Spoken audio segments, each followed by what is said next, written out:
Are you thinking of starting flight training in 2025 or 2026? Then you're probably budgeting and planning, saving, considering different schools that are available to you, and you're hoping that whatever you save will be enough to cover your training. In this video, let's talk about some of those areas that you should be aware of. Now, I will be honest with you, I didn't account for some of this even when I started my training over 14 years ago now. And that's because, well, I just didn't know any better. There wasn't any video like this on YouTube that covered some of these things. Before we go into it, if you are an aspiring pilot, if you are somebody about to start training, if you're thinking of applying to cadet programs, then you should consider subscribing to the channel. Don't forget to like the video, of course. But also, I just released this competency guide, and it's mostly for those that are trying to become pilots. And one of the things that they talk about, or any airline looks for in pilots, is competencies. Now, there's some key pilot competencies that are required and are continually tested even when you become a pilot. And I have it, I'll link it below. You can check it out. I've made it very affordable. And this is just something that, again, to help those that are trying to get into the world of aviation. When it comes to the cost of training, we can break it down into so many areas. The first part would be the training itself. What is the school quoting for flight training? Now, I'm going to show you an example. This is a breakdown of a tuition fees and costs of a particular flight school. And I want you to pay attention to something here. So this school offers different programs. And if we could go to the program for flight training, which is the aviation flight, it gives you the clock hours that is required, the credit hours you get, the tuition itself, and then it gives you the breakdown in total, the program costs down here, which is about $94,101. With that number, you think, well, yes, that's all I need to get this rating done. But that is not true. You have to pay attention to the details that always exist with all these flight schools. And this is an example of one. At the lower portion of the page, it actually states that tuition for flight program is based on the entire program length, excluding any overage hours taken to complete the lesson.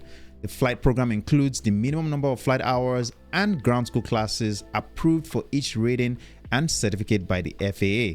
Should a student require additional hours to complete course objectives, these flight hours are available at the student's expense over and above the program cost listed above, and are based on hourly fees listed in flight training / testing additional fees chart on page 2, blah, blah, blah. When you're looking at the cost of training, understand that what they give to you, no matter the school, always costs the minimum hours to get your rating. So if it's private pilot, if it's commercial pilot, CFI, they always give you the minimum quote required to get the rating.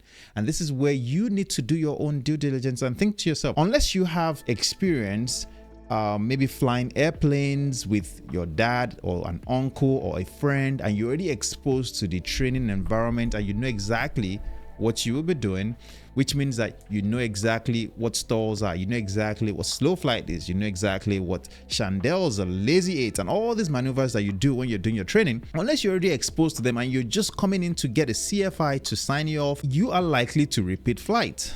And that doesn't a bad thing. It just means that you're learning. Once you learn, you have to sometimes do some things again to get it done correctly. And that means that it will add to the cost of training, unfortunately. But like I said, the school will give you a quote, or say in this case, $94,000. But does that mean that you would only spend $94,000 and get everything done? Most likely not.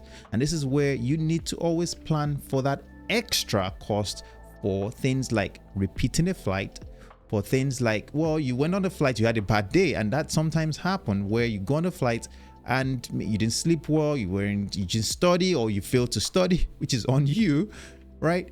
May need to be repeated, and that would cost you extra money. And that's why, hey, I always say that before you show up for a flight, make sure you do your own thorough reading. Spend some time to practice these maneuvers you're likely to do. So if you're going on a flight, spend some time to chair fly, spend some time to memorize. Sometimes you have to memorize the procedures that you'd have to do so that you don't have to repeat the flight, or at least the chances of you repeating the flight is reduced. When you train, especially in the US, this mostly applies to the US now, you should consider the fees that are associated with your training. So for example, when you are doing the written exam fees, I think the written exam nowadays goes for about $175, and that means that you have to pay for that when you're about to take that exam. The other one is the check ride fees. Check rides generally vary between $1,000 to $1,500 depending on where and the stage you're taking the check ride for. So those fees are generally not accounted for because even the examiner sometimes dictates what they charge. So the school cannot really give you a quote on that. Another important area to consider is the flight instructor rates. So flight instructor rates are generally much they are predictable for most part, but you have to understand that when you show up to a lesson and the instructor spends 2 hours with you, most likely the instructor will charge you for 2 hours. On the other hand, if this for the same lesson you show up prepared and you know exactly what you'll be talking about and you've done your homework, you've studied, and instead of the instructor spending an hour, 2 hours, or 2 hours with you, the instructor spends maybe 30 minutes with you, guess what? You save money. So the point here is you have the ability to control some of these expenses by doing more work on by yourself. So that means that you spend time, like I said, for the flying part, you study well in advance so that you show up and you know exactly what you're doing, so that you're not spending too much time with the instructor going over these maneuvers, trying to, while he or she is trying to teach you, all right, because that's costing you more money. Or on the other hand, maybe it's a ground lesson where you just show up and the instructor is able to test you to see, okay, you get an understanding of what is the topic entails. And that is where you need to spend time on your own with a tutor, with a friend that understands or maybe that has more knowledge on the subject. Another area that impacts cost of training is fuel prices.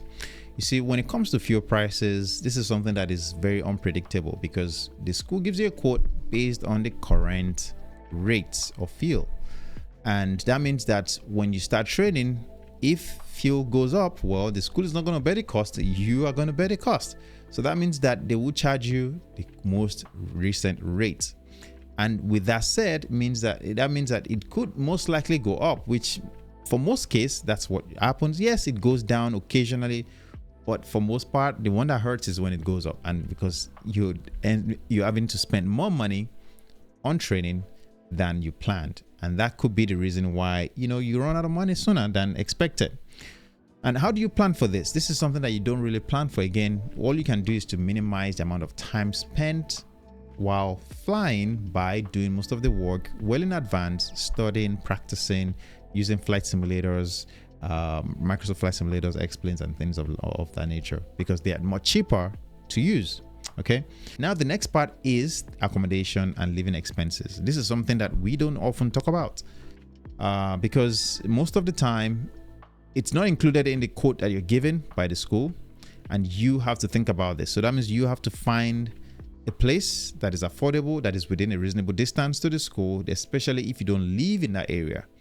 And as I was an international student, well, most people are having to travel to go to the nearest suitable location to train. So if you're traveling internationally, you have to consider things like visa fees and all these other documents that you have to acquire, which would cost you money to get them, and also the cost of even buying the ticket to travel. And if you are spending a year in a place or 2 years in a place, you're most likely going to travel back and forth, occasionally for different things. Those things will add to the cost itself. But let's talk about living expenses for a second. This is an area that you can definitely, cut back on depending on how you choose to live. Maybe you want to live with somebody, share a room. Maybe you want to live by yourself, but live in a very cheap place. So it all depends on what you can afford. It all depends on how much money you have. But these are things that you should definitely consider when picking a school. So with that said, if you're going to go train, right, it's not just about looking at the costs of training. You have to consider these other areas that we've just talked about. Now, I hope that this would help you to plan better, budget better, and you're able to complete your training If you have found value in this one, don't forget to drop a like on the video, and I'd love to see you in the next one.